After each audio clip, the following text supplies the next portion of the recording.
मो झील उपरू कथा आसो मुझे कहीं डरे एमती टीचर मान को डायरेक्ट फांसी गुटर झुले दियो आ तुम मन पढ़ाइते होबनी बेट आपन कर भी गुटे झील अछि गेलो कर तो मन होची झील को करंतु आपन किछ हम परिवार फैमिली आपन पर गुरुजन गुरु पर आपन शिक्षा देबे कुडरो बसी गेलो करिया माने कोन हो जदी भी करले गुटे झील को झील करछथि मो झील को झील करले गेलो करछथि ए 8टा 9टा झील को गेलो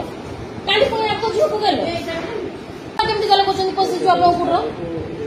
आपन गुरु मो बसछु केमति गेलो करछथि करतु आपन झील को डाकिबे प्रकाश बाबू गेलो करिवे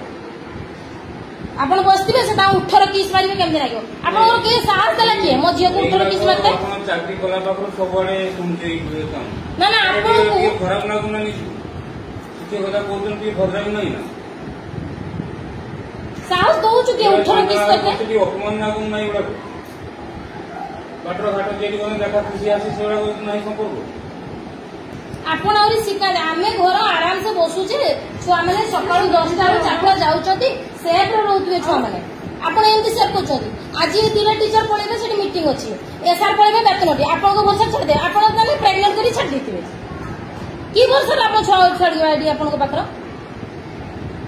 किस पंत कथा चली से पर 18 किस मारछथि